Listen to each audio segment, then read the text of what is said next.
Hello, old friend. Welcome back for another Matt Fidel Castro's Rebel Without a Chill as we watch videos of YouTube of the old Netflix show in real time.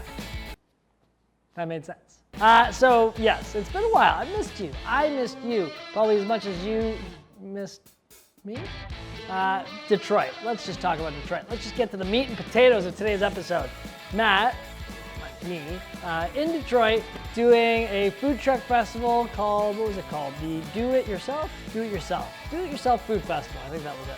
And the whole idea being that Detroit obviously has had some problems and that the people of Detroit are taking it upon themselves to get it done and get it back to where it needs to be. So we went out there, had a blast, and without further ado, what food did I come up with in Detroit? Let's see, shall we? Play.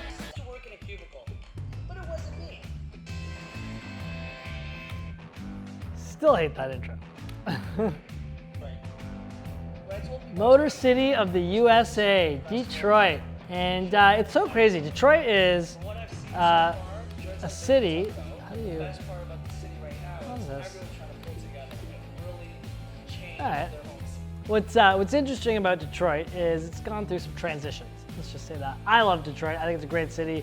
There's a lot of amazing things happening there from a food scene, art scene, music scene, all coming together to get the city back where it needs to be. But what's mental, like the craziest stat, is that it's an infrastructure built for 4 million people, but only actually has a population for around 800,000. Crazy.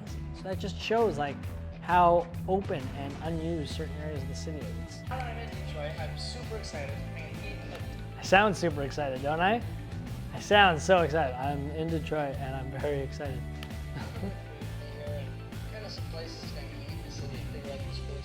So what's super cool about this city is it was at the forefront of like the automotive revolution.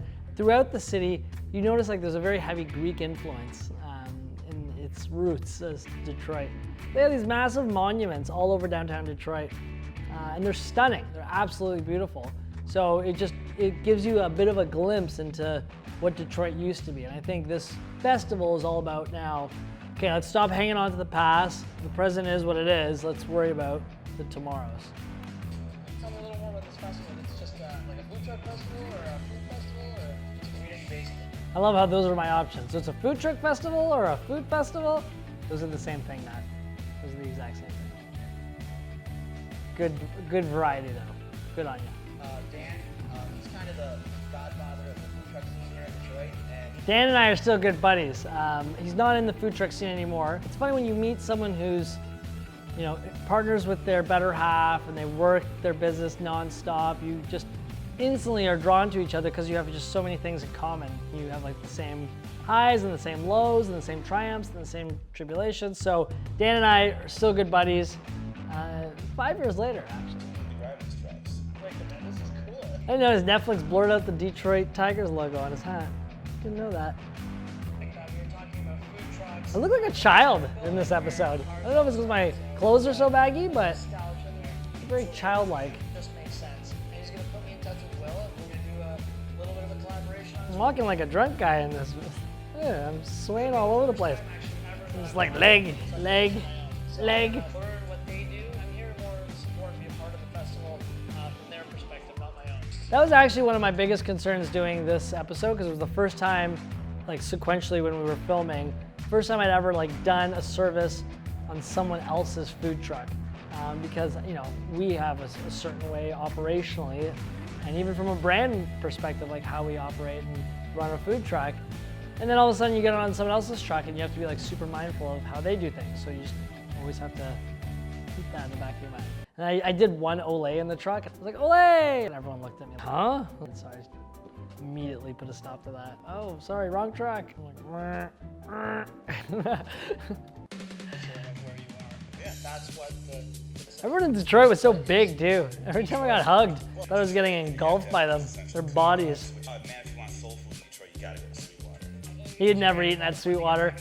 He's like, where am I sending you to? Sweetwater? Okay. I think so. I think we got to go ahead, man. I don't think we were allowed to actually get in, but we did. He's a big guy. Like most people back then were like my weight. think And all of a sudden, this big sweet water 250 first. comes in. See what the people of Detroit what? Like, I don't know. This car can't handle it. guys, I am looking for Sean. Hey, how you doing?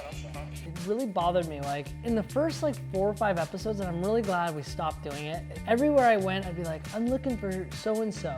And the person I was asking was so-and-so.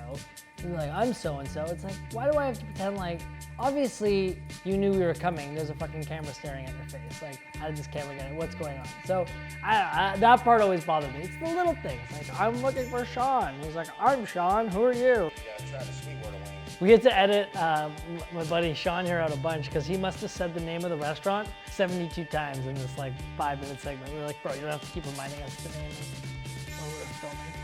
Now, is this So I screwed up here. So chicken and waffles, there are these little vials of liquid. I'm like, oh, this has to be syrup of some sort, maple syrup, table syrup, some sort of syrup.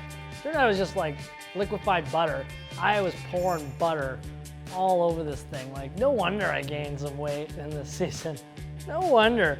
Just take the fried chicken and waffles and pour a pound of butter all over it. It's kind of like eating one big warm hug. This is awesome, man. Thank you for having me in here. I think I think I actually used that saying a few times. It's like eating a cup of hug. I say that in the Boston episode. And then here I say it's like eating a big warm hug. Apparently I just wanted a hug. I need a hug. I think when it came to Greece, Coney Island, the amusement park. Oh, Grace is a hoot. She's a riot, like just full of energy. I thought she was gonna bench press me in certain parts of this thing. Just be like, hey, come here, little boy, just do one of these. So Hot dog snacks. It's a natural tasting hot dog. You gotta- she's explaining this to me. I'm just like, what do you mean the hot dog snaps? Like, I don't understand. I don't get it. I don't get it, Grace. You've lost me already. It's just a hot dog, right? Just a hot dog? My God, just so hospitable. Crazy. I don't know why she tied it so high up my ribs there. Like, who does that with an apron? Like, look how high up the apron is on me. Okay, you got some chili on it. So, Apron up to here, hat on the head. And I don't know, like, I like beans in my chili. Call me crazy. Every time I mention that to people, they're like, ugh, beans in your chili? Like I'd said a bad word. Like I'd said a swear word. Like I cursed. it only makes sense to make a fried chicken Coney Island dog. Why not? Why ask why when you can say why not? So that's actually a quote I stole from the Henry Ford Museum. It was on the wall. Why ask why when you can ask why not? And then I read it, and then like I held it for like a day, and then I saw an opportunity to use it. It's all coming together. Wieners, sausages, museums. Why not? Why not? Well, you know, the city of Detroit here is rebuilding.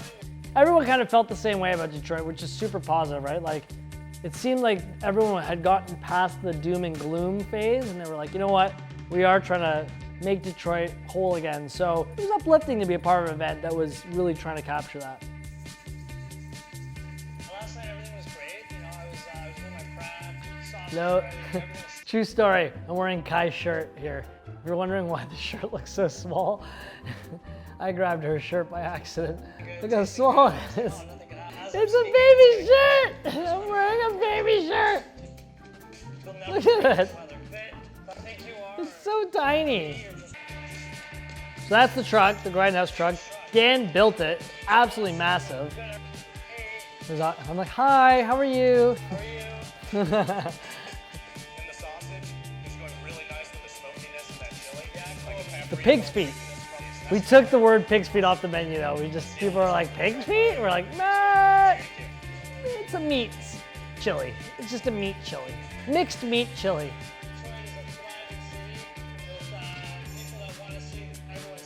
Love that. I don't know if you caught that little quote there. Detroit hustles harder. You saw like a lot of shirts of that. People had it all over the walls. And it just, it shows you that sentiment of grit, you know, how sometimes you can get beat down and things can be tough. And it takes, what do they say? It takes a village to create it takes a village to create a community? Something about a village and people. It takes more than an island. I don't know. A lot of people to do a lot of good things. How about that? So on that note, thanks so much for watching. Hope you enjoyed another episode of Rebel Without a Chill. And make sure to like, subscribe to the channel. Ding, ding, ding, hit those notifications. And if you've ever been to Detroit, let me know some of the favorite food spots or favorite Michigan beer you've ever had. Have a great day. Hustle harder. Do better. Come on.